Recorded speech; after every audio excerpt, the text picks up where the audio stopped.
Hi, everybody. I'm your host, Jaime Cerreta. On this podcast, we celebrate everything local in Arizona. And I want to introduce you to a very inspirational woman, author, occupational therapist, and mental skills coach, Darleen Santore. Coach Dar, they call her. Hello. Hi, Darlene. Great to see you. So good to see you and be here. So it's been about 12 years since we both have been back here in the Valley. I think we met on a photo shoot for a magazine. We did. That was fun. Back in the day. So tell me a little bit about, you have so many different elements to your title here, so many different things that you do.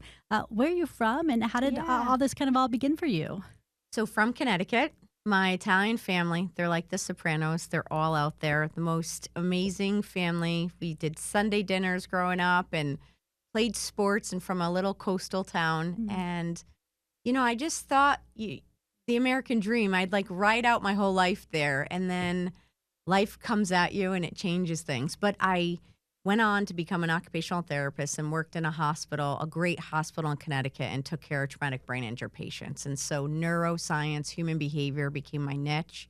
What attracted you to that? You know, this is a great and ironic thing. When we were growing up, we didn't have a lot. But my dad, I was going to pay for college. I just knew I wanted to go. I've always been the one where I'm like, how do we make a better way? And I really want to make a better way truly for my family too. And so my dad said, what are you going to do? I'm like, I don't know. I just know I want to help people. My grandpa, when I was 16, had a stroke. And when I went in, an occupational therapist came in and started work on his cognition and his daily function. And I said, what is it that you're doing? And she's like, occupational therapy. I said, Dad, that's what I want to do. So to know that early on is so rare. And I'm just so grateful because ironically, I go on to become an occupational therapist and then I take care of stroke and brain injured patients. And then I go through my own health challenges. And how many different strokes? 3 strokes. 3 strokes. 3. Yep. And the first one was 25. So there I was, you know, starting my life, married my college sweetheart, had my dog, my house, I'm growing in the hospital. And it's just, you think like life is amazing. And then it hit me early. But this is what it did for me. Is that when you're told you could die any day, and I took care of patients that I saw them almost lose their life any day, you kind of lose fear because you're like, well, sugar, let's go do this. And so I'm like, well, I want to fix healthcare. And thankfully, the woman who ran the hospital, she was a COO of the hospital. She let me interview for a position that I was not qualified for, but she said, have her come in. And as soon as I sat down, James, she goes, you know, you're not getting this job. I was like, oh. Let me try anyhow. No. She's like, but I want to talk to you. Okay. Like, I do believe you could go make a dent in this world. You could make an impact. You have this gumption and you go. So at night, I would go back to school for business. And then at 28, I was running a healthcare company. And was it that same healthcare company? No, I ended up going on and doing a different one. That was the hospital. But this one who did rehab services. And we provided rehab care for facilities all across New England. And then ran other companies. And then in 2008, when the recession hit, I had this drive in me to do it different. I saw the world different. And for me, faith is a big part. I really had what I would call my calling, or people would call, you know, the icky guy, the thing that pulls you. And I just had to go speak about mindset. So I took my human behavior background with leadership. And I said, I could help people overcome any of the odds that they face, plus get the edge to get ahead because it all starts in the brain. That's my whole background. This is the greatest programming machine. You know, we're on our computers all the time and they get programmed and updated. This is what we need to do with ours. We need to program and update it correctly and then we can endure. So I just started doing that and started speaking for free. So I left a lucrative career to then go speak on my own and start my own practice. My father goes, is this because you had a stroke? Is this brain damage? No. Dad. And later on, he came to go, gosh, I couldn't see the vision, but you could. And then that's what's allowed me to where now I coach professional athletes and CEOs, anyone who's really a peak performer, looking to one of it. I'm grateful to be a trusted advisor to people to have a safe space to go to. And then also help them get that edge. And then if stuff comes at them, which it will, we just bounce back faster. I teach them how. So tell me about the brain trauma, working with those patients. Yes. As they're trying to, I imagine they lose a lot of their skill set. Oh, yeah. Tell me about that and how you help people reconnect with their body to be able to function properly, et cetera. That was surreal and beautiful because these patients were just like you or I. They're out on a vacation and they get in a car accident. Or one of the girls I took care of, she was 18 on her way to her senior dance and backed out of her driveway and got hit. And they get a severe brain injury. They're in a major car accident. Or it could be someone had a tumor, a major tumor, or a stroke. But what happens is in that moment, their whole world for them and their family changes. And the doctors come in and it's not doom and gloom, but they're not going to overpromise. And so somewhat takes a little bit of hope away. And I would have to come in the middle of the storm and be that hope for them and tell them no matter if they told you you're not going to walk again, if you wouldn't get back to fully functioning, I'm not going to let you have that mindset. Like today is the day we start and we start working at getting you back. And then I would work on all of their senses. I mean, some people that were just coming out of coma, I would, if I knew they golfed, I'd put a golf club in their hand. I would play the music they'd always listen to. I would have a scent around them that maybe it's their wife or their husband's scent that would just pull them to keep going. And then every day you're in there working with them to physically and mentally stay in the game and work hard to come back at it every day. And my patients then would stay with me for a year. So you build a bond, but then when you see them click. And I could see patients that were going to make it and some that wouldn't because of their mindset. Those believed, really, if you believed and the family believed that there was hope and they'd get better, they did. But that's the same for all of us every day. It really is a belief system. So you really have to focus on that as a successful human being. You do. Even just being happy. Yes. I believe I can have a happy day. Right. I believe I can have a successful day. Your intention. So when you get up in the morning, I set my alarm, truly my Alexa, to a song every What night. song? What song today? Do you know my song was the Fugees, Ready or Not. Okay. Yeah. Ready or not. Yeah. Here I come. That's All right. right. I like it. That's a good one. But we need a playlist from you. Oh, it's Coach Dar playlist. It would be great because they're all over the place. It might be Michael Bublé. It might be the Fugees. It might be Biggie. But when you start off with the intention, so right when you wake up, it's not an annoying alarm, and then you kind of get moving. Sit straight up. Don't lay in the bed because you'll want to hit snooze. Yeah. And then just set your intention in that moment. Think about what are the meetings? Who am I going to meet? And then honestly, just for a few minutes, say, when I get there, how do I want to show up? So you're programming your brain. So when you walk in while the day is moving, your brain already knows, oh, when I see you, Jaime, I know exactly how I'm going to be. What energy do I want to bring? It helps with emotional intelligence because sometimes I'm going to meet with people and say, like one of my friends she's going through cancer treatment. Yeah. I'm not going to walk in with a ton of energy. Hey, no, yeah. I'm going to say like, how are you today? What do you need? How can I be there? So you're just aware. And then when you're aware, you run your day. It doesn't run you. It's so powerful. Intention is powerful. And you always say to yourself, how can I add value? And if everyone would go around thinking, how can I add value to the team, to the people around me? The world would be so much better just by that simple shift of that intention. Right. It's amazing. It would be amazing. What about the negative thought? I think I'm a very positive person. Yes, you are. But I think it would surprise people how much I can ruminate. When I'm doing my hair, when my mind is just doing something that it doesn't need to think about. Yeah. I think I can go to some negative things like who hurt me, and I tell myself it's just my body wanting to protect myself. Yep. It's just survival. Let's move on to whatever's good today. But it's just odd that I experience that, I feel. What do we do to kind of move shift those thoughts out? Well, one, I know your heart and you have a lot of empathy. So you'll feel it, which is okay for you. Feel it. And then what you have to do in those moments of, say there's something that you're thinking. I need you to ask yourself, what is true and what is false? Because sometimes we ruminate and think about something and we create a story that's false and we fill a story in that's false that we don't even have all the facts on. So we have to actually say to ourselves, hold on, I'm letting you talk to me right now and it's not even the right story. Yeah. So you literally have to say in that moment, you have to do a state shift and an interception of the thought and say, we're changing the narrative.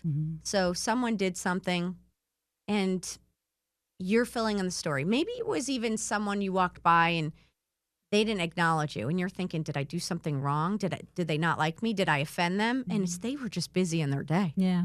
And so you just put truth to it. Hey, you know what? They were busy. I can't fill in this story. I need to let it go now. And then also, if you stay too long in a thought, you do need to change your state. So watch comedy. I'll sometimes go, I love animals. I'll watch an animal video. Mm-hmm. I'll exercise. I'll go outside. I'll call a friend. I need to do a state change because you could perseverate on something over and over. And then what you focus on, you feel. So a few things, true or false, and then also make an interception on that thought process and change your state. Yeah. Because oftentimes our brain is telling us lies more than it is truth. And it's like, why? No, yeah. Why are you doing that? Why are you doing that to me, boo? I'm just trying to curl my hair. Why are you coming at me right now? It is funny. It is very odd. Oh, And I could recognize it in the moment. That this is so strange. It's fight or flight. Like it's primal. It's so primal. It's always trying to protect you. Yeah. And you have to say to yourself too, like, hey, we're safe. We're good. Yeah. And sometimes there are going to be people that do some things that are not nice. And you just have to look at it and say, it's okay. I have no control over that. And I need to let it go. And they're not going to be in my circle. Yeah. Thank you. I'm aware now. XOXO Jamers is what I like to say. Exactly. Okay, so I want to kind of continue out with your journey because you're in Connecticut. You're an occupational therapist. Now you left that job to start speaking to people for free. Yes. How did that go? What was going on here? I called. So I'd been in the hospital. Then I was running businesses. And then I decided I wanted to start my own practice. And I just wanted to get out there. So I literally, while in Connecticut, called a friend of mine who ran a great Italian restaurant. I was like, what if we did like a lifestyle night and we invited people to the restaurant and he makes great food and we partnered together and he's like, I'll just cook the meal for everyone. Like, just have them over. We'll do like a dinner for people in the restaurant. I was all right. And then I just started speaking to them. And then next thing was at someone's house. And then I decided to move to Nashville full time. Why? Because I had country roots. I was helping in Nashville with a record label in the middle of the all business this. that And so I had made some great friends down there. So they were like, come live down here. And I thought, maybe I should. So I did it. How long were you there? I was going back and forth. Full time was a few years, but from I think like 2005 till 13 when I moved to Arizona, that was my kind of back and forth to Nashville, Connecticut. But in saying that, I finally took the leap of faith and I was like, I'm just going to go down and I'm going to establish this down there. And it was the best thing I ever did. Started speaking at friends' country clubs, libraries, events, and I wasn't even charging. And then what would happen is the word would spread and someone would go, hey, aren't you the person who does those nights of inspiration? Aww. I was like, yeah. And they're like, I want to bring my husband or my friend. So then I started charging like minimal and I had to ended up getting the Lowe's hotel room, the ballroom, because it just got so big. And that's when I knew I'm onto something. Charge. So how were you making a living during that time when you weren't charging? Well, first I was living off of whatever savings I had. And then I went back to doing some OT, occupational therapy during the day, per diem, like out of places. And then I would be in my scrubs treating patients, and then I would change at night and go speak. And that's, for entrepreneurs, especially after you've made it and you're making a healthy career, living by the water, to then go to, I don't know what the hell I'm going to eat today, and we're going to figure it out. You go back to your roots, but if you're willing to get scrappy and you're willing and you believe in your mission, it's like someone who says, I went back and started in the mailroom. You go back to your roots and then you work again for your dream. And it's hard, but when you're working for something you believe in, you can endure. And that's what I did. And then wives started to bring their husbands saying, hey, he could be the next CEO. But something's blocking him. And of course, I'm his wife and he won't listen to me. So they're like, you need to talk to her. So then I would help them build their mental fortitude, make sure they had the leadership acumen, and then they would become the next CEO. And then athletes would come to me and say, Dar, there's another gear. I just can't tap into it. What do I need to do? Or, hey, I could play in an arena, but then when I have to do those one-on-one interviews, I have such anxiety. I don't know what to do. What'd you tell that person? Oh, I mean, a lot of people have trouble speaking in public. You know what it is? Like in an arena or a country music artist, everyone's far away. Yeah. They see you, but they're still far away. Yeah. Then all of a sudden they're right in front of you and it's like this becomes personal. Right. And so what I try to say to them is, you know you best. They're going to ask you questions most of the time that you know. Yeah. And Also, look at it as you're sharing a gift. They just want to know more about you. So share your gift. Don't look at it as, am I saying this wrong? You'll get media training as you go. Even when speakers come to me and they say, I'm nervous, I'll say, just remember, you're sharing something they don't know at that moment. And when you look at it as, what can I give you versus all eyes are on me, you shift it from kind of self-serving to service-oriented. Right. And it makes a difference. So when I'm in a locker room or a boardroom or a stage with 10,000 people, I always just walk in and say, 1, I'm qualified to be here. You know, I've done the work. Yes. 2, I have God confidence. If he brings me here, he'll see me through it. But 3, the other thing is I'm giving a gift. I just want to share the knowledge. And then I just make it like they're in the living room with me. Right. And we're just having a conversation like now. Very casual. Yeah. And it doesn't, I'm not there to prove anything. I'm there to give a gift. And it changes the dynamics. Yeah. People put a lot of pressure on themselves. Oh, my God. I remember when I first started trying to get into broadcasting, someone said to me, they just want to hear you speak. Yes. And it was a reminder, I should slow down. Yes. I should enunciate. I should just let them hear me speak because I'm trying to give a message of the news today or whatever it was. And it was a good reminder that it was something I wanted to do. But just enjoy it. And they're here to hear you. Right. They're not going anywhere. Yeah. You don't have to do it perfectly. No. And it's hard to cross that line sometimes. It is. And of course, everyone wants to do well. Yeah. But also, the more reps you get, the more comfortable you get. Yeah. So I always say, go ugly early. Start, and then you'll get better. You know, my first iteration of anything was horrible. Even with the athletes, when they're first starting, I said, the more you go, the more confident you'll be. Yeah. Year 1 and year 2 is totally different than year 4, 5, 6, 7, 10. Yeah. It gets better. Yeah, it gets just better. like our life, it gets better. Yeah, it does indeed. We were chatting about that before we started the podcast about just embracing life and embracing aging and embracing all the glorious things that come with it. Yeah, it's beautiful. So you started helping these women get their husbands' promotions. Now they're getting their roles. That's right. So what happens next in your career? So I'm there helping them, helping sports. And this is also a time that mental performance advising and coaching is not a thing. Yeah. So it's really pioneering. There had been some men that have been doing it, but definitely not a lot of women, and definitely not ever an occupational therapist in this setting. So I was moving a boulder up a hill to the outside world, but the people coming to me, it was great because they were growing. And then, you know, as more and more people got better, now over my time, over 100,000 people I've reached have grown and gotten better. And I thought I would ride into the sunset in Nashville. I love Nashville to this day. I hope I'll have a home there. But Tony Robbins' group had reached out to me and said, would you consider being one of our coaches? You could still live there, but we're going to send some calls through there. But you have to come out to a live event. And I thought, I'll go. And they're like, there's one next week or there's one 6 months from now. Oh. And friends of mine in Nashville said, you need to go next week. And I thought, no way I'm going next week. Come on, I got plans. They booked my flight. What, your friends? Yes. And they're like, we just feel like you're supposed to go. And I was like, are you crazy? I'm like, well, I guess I'm going. Oh, my goodness. Where was that? That was in San Jose, California. Oh, wow. But just how you think things are random, they're not random, because that changed and enhanced my whole life. So I go out to this event. I walk fire with this group of people because one of Tony's things is mind over matter, and you walk on these hot burning coals, which are crazy. Did you do that? Yes. But all to say, the group that I walked with, they had a company here in Arizona that they were just starting, and it was growing. And so we take a group photo. I never think I'm going to see them again. And then I get a call from one of the founders, and she says, God's laid it on my heart. You're supposed to run my company. I said, lady, I don't even know you or what you do. You're very trusting. And she said, no, you grow people and teams, and we're growing. And, you know, my daughter and I started this, and my family, my sister, but we really need more people that could help us. I said, well, I'm not coming to Arizona. No way. What? I said, Why? but I'll consult. How rude. Why? Yeah, Why did you? In my head, I had never been here. Yeah.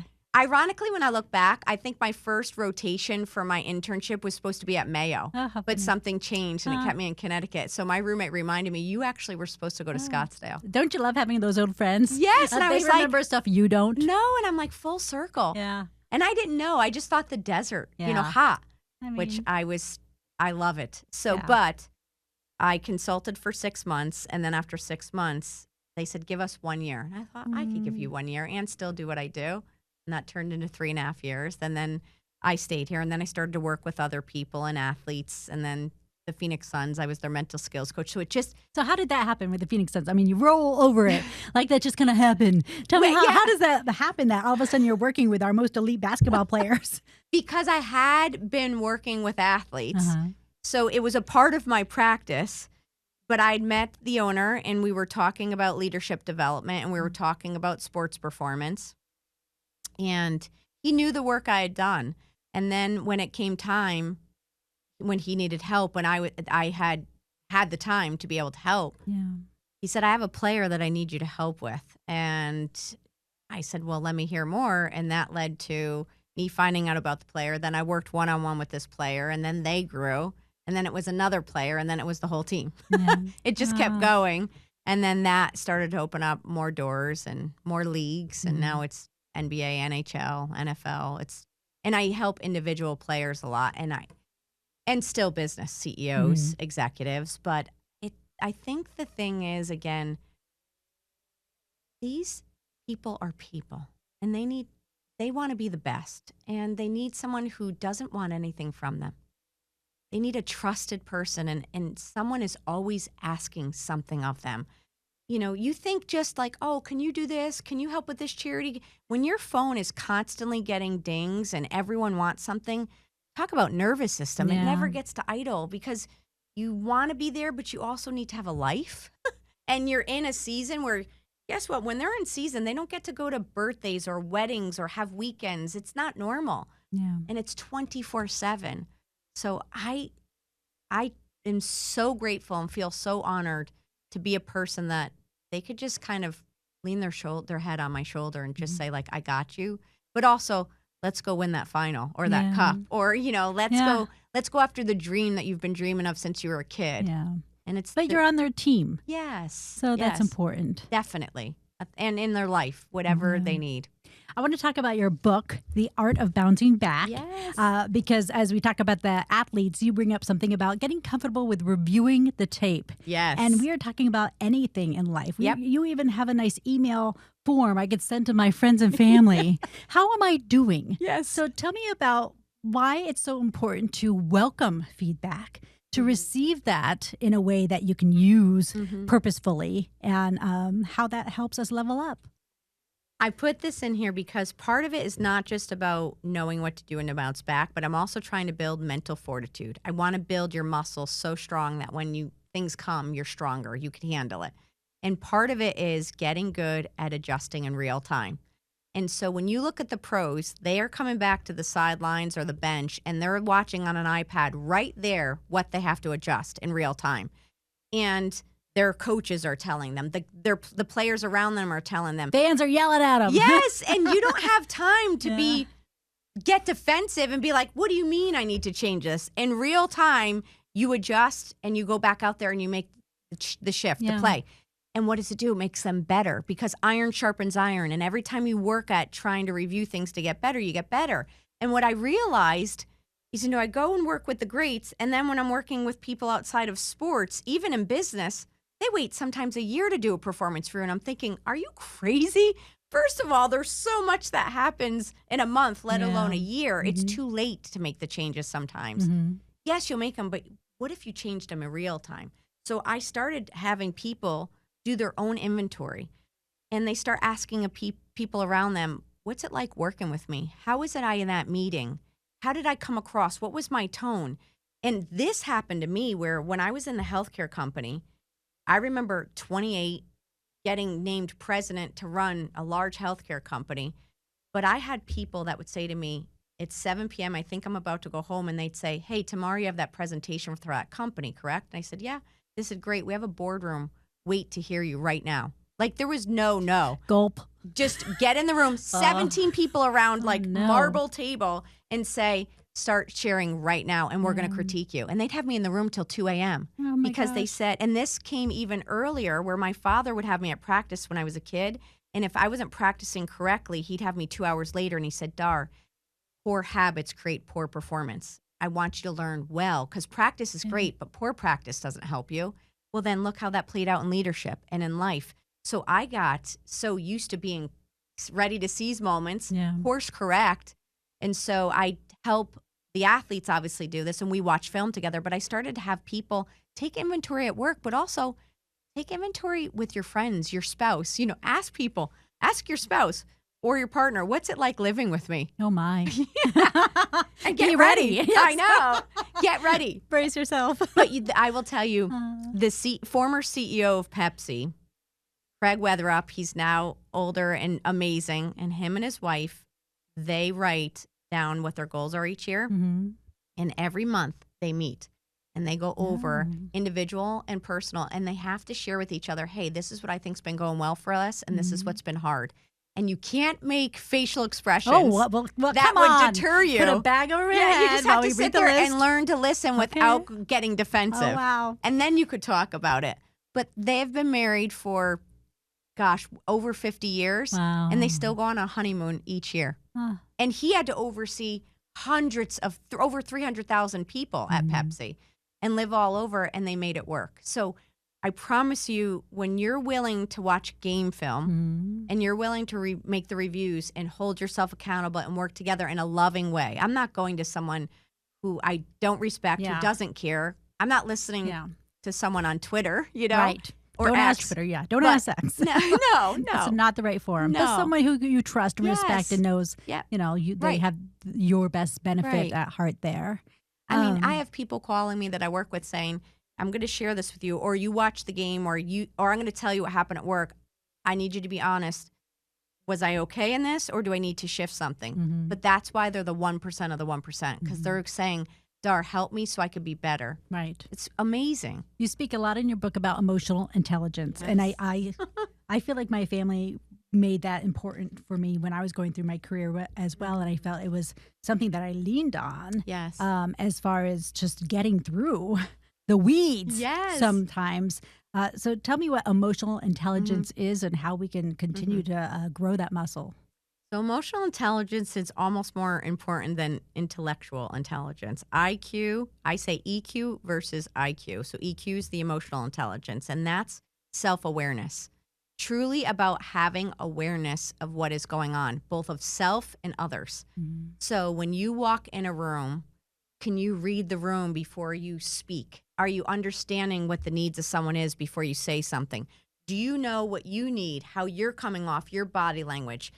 This emotional intelligence, the more you become emotionally intelligent, the more self-aware, the more you evolve. Because now when you come into lead, when you come into play, when you come into work, when you come into your house, if you pause and you just have awareness, read the room quick, how do I need to show up? What do I need to do? It makes such a difference. People feel seen, heard, and like they matter. And also for you, you need to do it for yourself, because sometimes you have to stop and get yourself what you need. You need to get oxygen. You need to pause. You need to take a break for a second, because otherwise you're going to snap and it's not going to go well. Yeah, emotional control. Yes, and that's in there too. Well. With EQ comes emotional control, which is emotional neutrality, trying to work with your emotions so they don't take over. Yeah. I think you did a great example about putting your emotion in neutral. Yes. My manager was so often be like, your face right now, Jamie, because I think I go into stunned, like I'm like a stunned fish, which I prefer to maybe an outburst or I don't understand or whatever, just be with the information. Yes. It's not good, bad, ugly, whatever. Be with the information. Then you have time to kind of decide how you feel about it. Right. And then how you'll shift and go forward in the direction that the business wants you to go forward, however that is. You also talked a lot about environment and creating a space in which you succeed. Monitoring how your desk looks, what you're listening to, the things around you that can slow you down or speed you up. Tell me about that. This came from when I worked in the hospital. And so just like I shared with you, when I'm trying to get someone to come out of coma or just advance their treatment so that they could rehab and get back to themselves faster, the environment mattered. So what were they looking at when their eyes opened? What were they listening to? Who were they listening to? What were the conversations in the room? How did the room look? Was there light in the room? Was it always dark? I'd always open up the curtains. Like, get up. Every everything mattered in that room. Scent, smell, touch, taste, everything. And I would engage all of the senses. So my whole career, even moving outside of the traditional sense, business, leadership, sports, I share a story about a soccer player who he was so upset every time he played in Miami, he couldn't stand it. So I said, hold up. He's like, I don't like the smell of the hotel. I don't like anything about it. I said, you're going to put on your best suit. You're going to feel great. You're going to put on your best smelling cologne. You're going to smell good. You're going to walk in and you're going to be playing the song Welcome to Miami, where they're welcoming you. I'm shifting your state and the environment so you now have an environment you like, not one you hate. Yeah. But then day to day, I see people, their car is a disaster, their desk is a disaster, their home is a disaster, and then their mental thoughts are just not clear. And I said, because everywhere you look, it's heavy because it's cluttered, it's weighed down. I'll tell athletes, clean your locker. Like, get it organized so your mind can be organized. Make your bed every morning. So when you start looking at your environment, is it one that propels you forward or pulls you back? And I don't care if you're in a little home, a little cubicle, you could make your space inspiring for you or not. And it depends for you. So for example, studio engineers, like in Nashville, they love the dark, cozy moody space. That's what gets them to, even songwriters, to write. Yeah. So that works for them. Me, if I'm in a dark space for a long time, oh my gosh, I'm like a dog. I follow the light in my home. Yes. Wherever the sun is, I switch rooms. And anytime I'm working somewhere, I even ask in hotels when I'm going to give a keynote speech, I said, whatever room you're in, it needs to be the brightest room because I get energy from the light. So I've started to recognize what works for me, and I adapt my environment to that. I adapt to that, and I make my environment work for me. This is so powerful, and it's neurological. It's neuroscience. So science-backed, your environment helps you or hurt you, so change it. And in even the workplace, you spoke of, does the workplace work in the way in which you work? Yes. And I'm always thinking, how do I fit in? But maybe does this not fit for me? Do I need to find a situation that works more for me? Right. So that was an interesting perspective change. And I have an example of that. This girl called me. She wanted to work in social work. And she said, I'm in social work. I want to grow and be an executive. And she was looking at working in a certain environment. And I said, hey, I just want you to know this environment that you're choosing, when you go in, the offices are never updated. It's always dingy. It's dirty. Like you could go in and it's important, but that environment for you is going to be very depressing. Someone else might go in there and say, no, I love the grittiness. Yeah. Like it feels good to me, but I knew this person. She's like, you're so right. I was just going to make myself work within it and just make it work. Yeah. She's like, but I would be 6 months into this and want to get out. Yeah. So really look at what your environment does for you. And by the way, your environment is also your thoughts. So again, make this a pleasant environment up here by what you listen to, changing your state. So this environment is a healthy one. Yeah, your brain, your head, what's in between your two ears is so right. important. I mean, you're with yourself and your thoughts. All the time. And you can't escape. So make it good and pretty for you, right? That's right. What's one of your favorite parts of your book? You speak so much about your parents and your family and your strokes. Multiple. What's kind of one of your ones that was like, oh, this is where my heart is? You know, I'll just tell you a personal story. So when I had the first stroke, I was told I couldn't have children because of the blood clot. And if I had gotten pregnant and it dislodged, I could die. So I had to make a choice early on, which affected a lot of things. And as a woman and an Italian woman, that was hard. So I've lived all of these years thinking I could not have children. And there have been people that I would have honestly married even after and joined, but I had to let them go because I knew they wanted a family. And it was hard. And I had to go through heartache a lot through this journey. And it still is hard. And I've had to let people go, which means I've had to stay alone so that they could go have life. Yeah. And so I'm in the middle of writing Reframing Setbacks. And I go and I think I'm actually having another stroke because I'm getting such pain in my head. But also it was at the time where my father was sick before he passed. So there was a lot of stress going on. And my dad's getting sick. He's coming close to passing. I'm writing Reframing Setbacks. I have to go to the neurologist here again. And I thought, oh my gosh, I'm writing about bouncing back. I have enough material. I don't need more. Goodness. And the neurologist comes to me and he says, this is a new neurologist, and he's like, did you say you thought you could have children this whole time? I told him, I didn't think I couldn't. I was told I couldn't. And he said, Dar, I think you could have all this time. And I just sat there. Oh, God. And I was like, oh my gosh. You know, at this point, it would be hard for me to be able to. And now all of these years, things, and you start to want to go to, oh, what ifs? Like, and it could have, and I had to get in the car and I had to go coach one of the players on the team here. Oh my God. And I had to get my head straight, but I sat there and I quickly was like, okay, this is a reframe. I have to reframe. I'm writing about this. You were quick enough with yourself to be able to do that right in the moment. Right in that moment. God. I had to, because I was like, if I don't, this is going to be quicksand for me emotionally. It really is, because it was, and it's still so painful in a lot of ways, because I would have loved to have shared a family with someone, you know, but I had to sit there, Jaime, and say, listen, at this point, if it was supposed to be, it would have happened. Medicine has changed. And I really believe if it was supposed to be, it would have. And I can't change the past. I could only do what I could do in this moment. And in this moment, there's nothing I could do about it. So I could either feel it, talk about it, which I did with friends, and then move on, or I could sink in it. So I chose to reframe it. And then the other reframe is, look at all of the young adults that I get to help. And I feel like mother. Yeah, I'm like, either I'm their big sis or like a mom, or, and it just is, I've been able to go and serve and help so many people that had that route gone. I might not have left Connecticut, right? And I might not have been where I am today talking to you had that happened. So I have to look at it as, it's exactly where I'm supposed to be. And there's this quote, your journey has molded you for the greater good. Don't think that you lost time. It took each and every moment to bring you to the now, and now is right on time. That is beautiful. Right on time. Who is that from? Asha Tyson. Oh my gosh. It's beautiful. And that, I keep that with me at all times, because I'm like, you know what? It's right on time. It's what's supposed to be. And I live like this. I can't control it. Yep.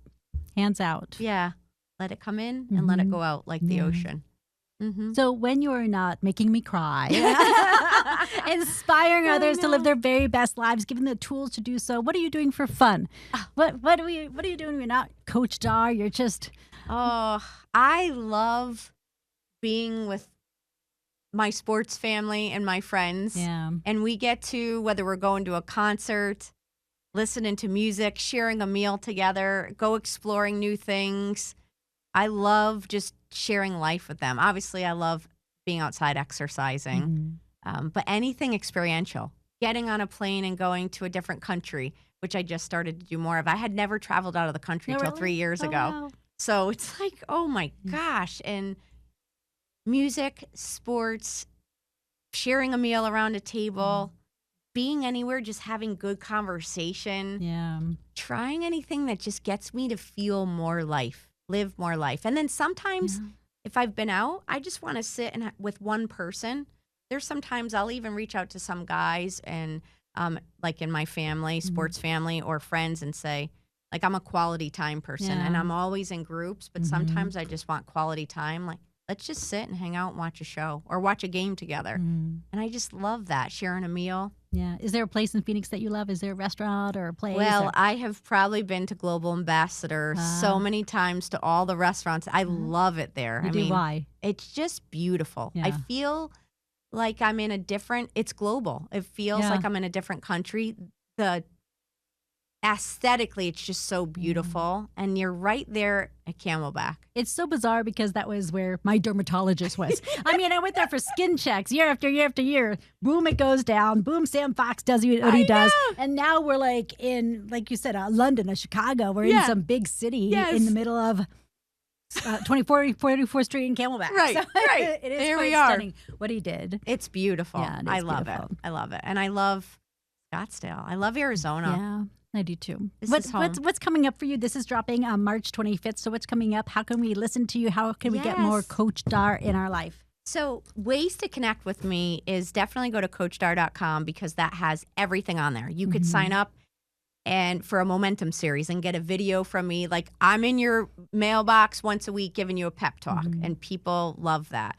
you could come to my next master class is May 1st.